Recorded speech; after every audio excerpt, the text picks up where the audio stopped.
मलाह अभी दरिया के किनारे खड़ा था। क्षमा करना चाचा जी, मैंने गजेंद्र सिंह के रवैये की माफी मांगते हुए उसके सामने सिखों की रवायती कम अकली का रोना रोया। मलाह मेरे इस हैरान कुन रवैये से बहुत मुतासिर नजर आ रहा था। मैंने उसे जबरदस्ती बतौर टिप 10 रुपए दे दिए और साथ ही एक कहानी भी सुना दी। मैंने उसे बताया कि मेरा एक भाई घर से अपने एक दोस्त के साथ 5,000 रुपए लेकर भाग आया है। हम लोग दिल्ली के रहने वाले हैं। उसका दोस्त जिसने उसे वर्गलाया था पंजाबी है। मुझे इत्तला मिली है कि यहाँ गर्दोनवाह के देहातों में ही कहीं इन दिनों वो दोनों यानी मेरा भाई और उसे वर्गला कर भगाने वाला उसका दोस्त मौजूद हैं। जाहिर है जब तक पैसे मौजूद हैं वो गुलछरे उड़ाएंगे। उसके बाद मेरे भाई का हशर होगा, वो कोई ढकी छुपी बात नहीं। अगर नजदीकी देहात में मुझे कुछ वाकिफकार मिल जाएं और मेरी मदद हो जाए तो मैं उन्हें ढूंढ निकालूंगा।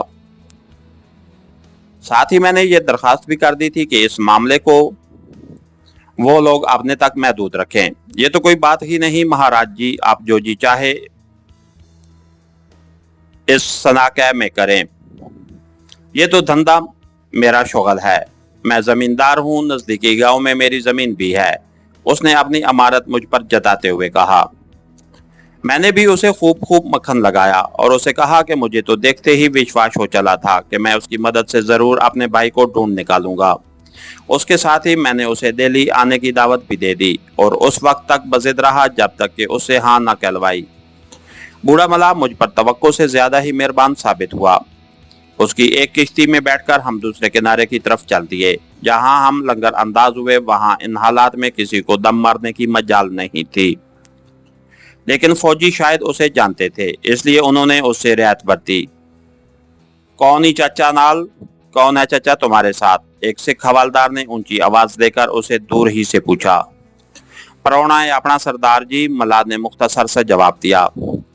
मेरी तवक्को से बढ़कर तैयारियां यहाँ देखने को मिली थीं। तैयारा शिकन तोपें पहले से तैयार शुदा कंक्रीट के जेर जमीन महफूज बंकरों में छुपी हुई थीं।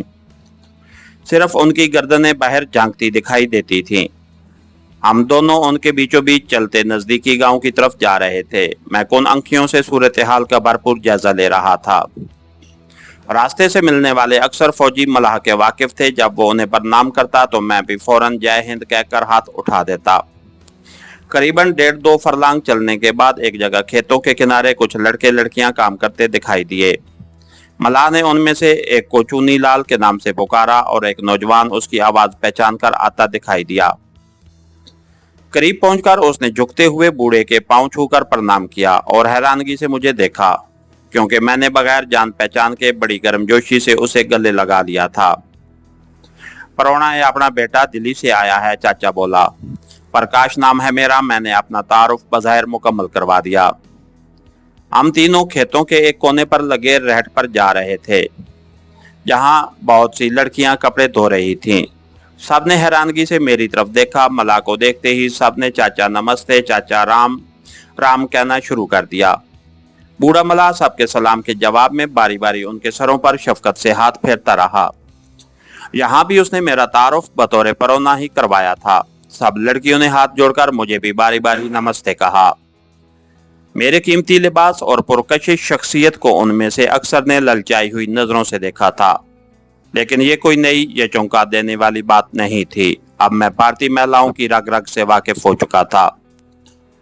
रैट पर बने एक कमरे में बैठकर चाचा ने पहले तो मुझे चाय पिलाई, फिर कुमला नामी एक लड़की को मेरे लिए जल्द भोजन का हुक्म दिया, जिसने एक अदाए दिलरुबाना से मेरी सिमत देखते हुए तामिल में गर्दन हिलाई और अपनी बेकाबू जवानी संभालती मस्तानी चाल से क़यामत ढाती तेज तेज कदमों से गांव की तरफ चल दी। चाचा ने चूनी को, जो उसका दामाद था, मेरी कहानी सिर्फ इतने से इजाफे के साथ सुना दी कि मैं उसके एक दोस्त का बेटा हूँ। शायद उसने अपनी बात में वजन पैदा करने के लिए ये इजाफा किया था। बहरहाल मुझे उससे खुशी हुई। सारे भारत में मैंने अभी तक ऐसा फरमाबरदार दामाद नहीं देखा था जैसा चाचा मलाह को नसीब हुआ था।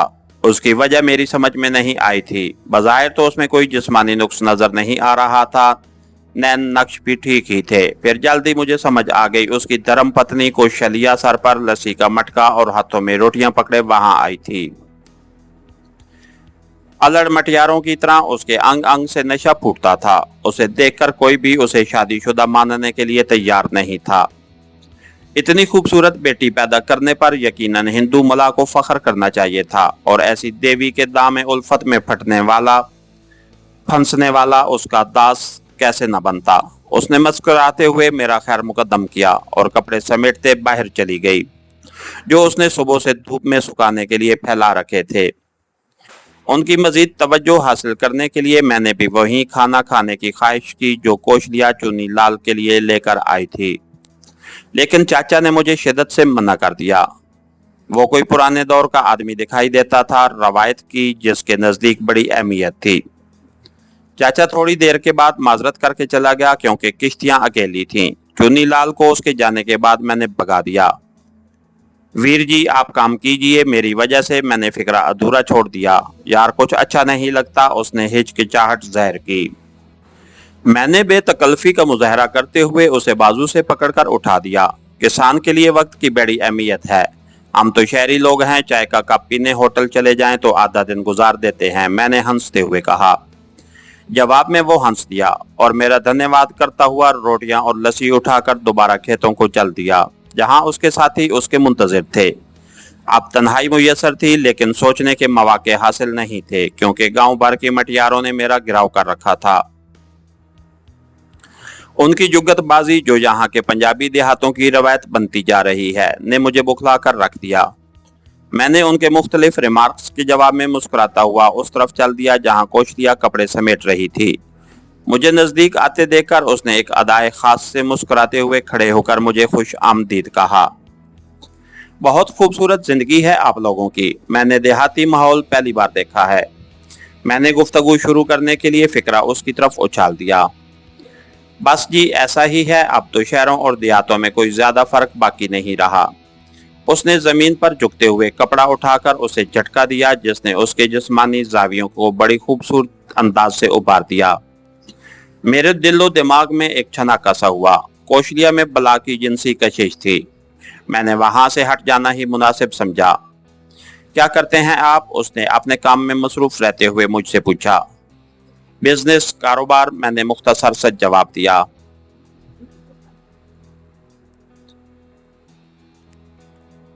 इस असना में कमला उस तरफ आती दिखाई दी। अच्छा आप चलकर जल्द भोजन कीजिए, किसी शय की जरूरत हो तो कमला मौजूद है, उसे कह दीजिए, उसने मुझसे कहा। शुक्रिया, मैंने मुड़ते हुए कहा। आइए महाराज जी भोजन कीजिए, कोशलिया ने, जो मेरे करीब ही आ गई थी, बड़े नाजो अदा से मुस्कुराते हुए कहा। चलिए, मैंने मुख्तसर सा जवाब दिया। वो मेरे आगे आगे चल दी। क्या क्यामत की चाल थी जालिम की। हर कदम एक नया अंदाज लिए हुए था। नपे तुल्ले कदमों से वो मेरी रहनुमाई करती हुई मुझे उस कमरे में ले आई जो शायद इन लोगों का मेहमान खाना था। मैं चुपचाप चारपाई पर बैठ गया। उसने मेरे सामने थाली लगा दी और खुद बड़े मस्ताना अंदाज में झुकती हुई एक कोने में रखे हुए मूड़े पर बैठ गई। मैं खाने से ज्यादा चोर निगाहों से उसके भरपूर शबाब का जायजा ले रहा था।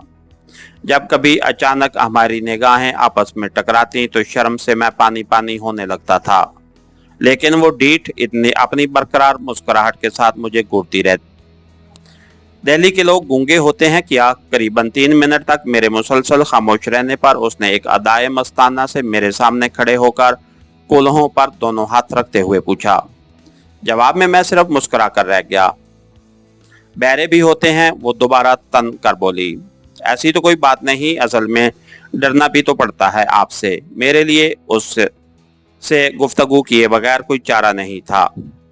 हम आपको खा नहीं जाएंगे, उसने मेरे सामने से बर्तन समेटते हुए कहा। हाथ धोने के लिए हम दोनों इकट्ठे ही बाहर निकले थे। रैट पर बैठी मटियारों की खसूसी मुस्कुराहट हम दोनों से मुतल्लिक किसी और ही बात की चुगली खा रही थी। कमला से काम चल सकता था, लेकिन इतना वक्त मेरे पास नहीं था कि उसे अपने तूफानी इश्क का इजहार कर सकूं, और दूसरी बात यह भी थी कि वो मुझे इतना मौका ही कहाँ देती थी। हर भारतीय लड़की पूनम नहीं थी। यहाँ मोहब्बत का नुक्ता आगाज जिस्मानी मरासिम थे, जो मेरे नज़दीक इंतहाई मकरूह और घिनौना फेल था। अपने अजीम मकसद के सामने मुझे ऐसी हरकतें बड़ी हीच और घटिया दिखाई देती थीं। कुदरती हुस्न से लुत्फ अंदोज होने और देहाती जिंदगी का नज़ारा करने के बहाने मैंने इर्द गिर्द के खेतों में भी चक्कर लगाए थे, लेकिन बात बनती नजर नहीं आती थी। शाम को मुझे कौशलिया ने कुमला के साथ गांव जाने को कहा। ये कटाई का मौसम था और उन्हें फसलों का हिसाब चुकाना था। चुन्नीलाल और उसकी वापसी में कुछ देर थी, बाकी लड़कियां भी काम खत्म करके वापस जा चुकी थीं। हम दोनों खेतों के वसी सिलसिले में चलते गांव की सिमत रवाना हो गए। इस असना में पंजाबी जट्टी को यकीन हो चला था कि मैं काबू आ चुका हूँ। बड़ी फौज आ गई है यहाँ। मैंने उसकी मुमकिन गुफ्तगू से बचने और अपने मतलब की बात हासिल करने के लिए उसके कुछ कहने से पहले ही गुफ्तगू का आगाज कर दिया। हाँ, उसने बददिली से मुख्तसर से जवाब देकर गोया इस मौजू को बदलने की ख्वाहिश का इजहार किया। ये तुम्हारे ही गांव पर आशिक हुए हैं या इर्द गिर्द भी? मैंने ज़ुमैनी फिक्रा कहकर एक हद तक उसकी भी तशफी कर दी। जवाब में कुमला ने जोरदार कहका लगाया, नहीं ऐसी तो कोई बात नहीं, इर्द गिर्द भी डेरे डाल रखे हैं कमबख्तों ने। पंजाबी तो कुछ यही हैं, वरना उस तरफ तो बस गोरखे और मद्रासी ही नजर आते हैं। उसने मेरी मालूमात में इजाफा करना शुरू किया। क्या मतलब? गोरखा और मद्रासी क्या भारतीय सेना के जवान नहीं? मैंने उसे मजीद करेदा। जहन्नम में जाएं सब, हमें क्या, बड़े बड़े ट्रकों ने खेतों का बेड़ा गर्क कर दिया है। वो नाराज लहजे में गवैया हुई। भाई ये तो जरूरी है, फिर इतने ट्रक कहाँ होते हैं? गांव की सड़क से भी वो गुजर सकते हैं, आम से ट्रक होंगे। मैंने उसे इस मौजू पर मजीद बोलने की दावत दी। आम से इतने बड़े बड़े ट्रक तो ना देखे ना सुने। आम ट्रकों से 3-3 गुना तो वो लंबे थे, फिर उनके बेशुमार टायर।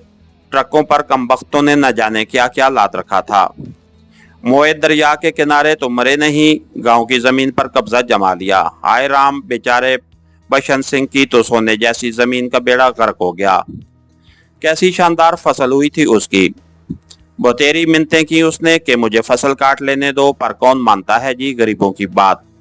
और काली का गजब पड़े राक्षसों पर, कमबख्त नजदीक तो किसी को फटकने नहीं देते। उसने खालिस देहाती लहजे में उन्हें लिताड़ते हुए कहा, कमाल है, सेना क्या हुई, ये तो लुटेरे हो गए। मैंने दिल ही दिल में इतनी बातों का इल्म होने पर खुदा का शुक्र गुजारते हुए कुमला से कहा, बस जी क्या बताऊं, गांव वालियां भी तो राम राम ही हैं। वो अब मुझे अपने मौजू की तरफ ला रही थी। ये नई बीता आन पड़ी थी। मुझे अपने काम से ज्यादा मुश्किल कुमला से जान छुड़ाना नजर आ रहा था। घर पहुंचकर उसने मेरा तारुफ वहां मौजूद एक करीबन अंधी और खासी उधेड़ उम्र औरत से करवाया। ये उसकी माँ थी, जिसकी आंखों में धूल झोंक कर वो मेरे साथ रंग रलियां मनाने जा रही थी। मुझे उस बदनसीब बुढ़िया पर बड़ा तरस आया। शाम के बाद कौशलिया भी आ गई। चुन्नीलाल ने माजरत कर दी थी क्योंकि आज उसकी पानी की बारी थी। अलबत्ता उसने ये जरूर कहला भेजा था कि कल वो मेरे साथ मेरे भाई की तलाश में 2-3 मुश्तबा नजदीकी देहात में जरूर जाएगा, और परमात्मा की कृपा से हम 2-3 रोज में उसे ढूंढ कर रहेंगे। कौशलिया के 2 बच्चे थे, दोनों उसके साथ खेतों में काम करने जाते थे। अभी वो स्कूल जाने के काबिल नहीं हुए थे। नंद और भाभी दोनों एक दूसरे से बढ़ चढ़ कर मेरी खिदमत कर रही थी। कुमला से अगर मैंने तल्लुकात इस्तवार कर लिए थे तो कौशलिया ने मेरी दिलचस्पी अपनी जात के मुतल्लिक महसूस कर ली थी, और वो अपने गिरफ्तार मोहब्बत से बतौर हमदर्दी कम अज कम उसकी खिदमत तो जी भर के कर सकती थी। मैंने भी दोपहर से अब तक 2-3 मरतबा उससे देर से मुलाकात होने पर अपनी किस्मत को कोसा था, जिसके जवाब में वो मुस्कुरा कर रह जाती, और मुझे देने के लिए उसके पास और था ही क्या। कुमला अलबत्ता काबिल दाद थी कि उसने अपनी भाभी को किसी हरकत पर शक करने का मौका नहीं दिया था। मेरी तरफ से वो पहले ही मुतमैन थी, क्योंकि जिस अंदाज में मुझे उससे इश्क हुआ था उसके बाद किसी और लड़की पर मेरा दिल आ जाने की गुंजाइश ही बाकी नहीं रह जाती थी। इसके साथ ही हमारी आज की एपिसोड का इख्तिताम हुआ। कहानीगर चैनल को लाइक कीजिए, सब्सक्राइब कीजिए और बेल आइकन को प्रेस कर दीजिए ताकि हर आने वाली नई वीडियो आप तक बर वक्त पहुंच सके। शुक्रिया।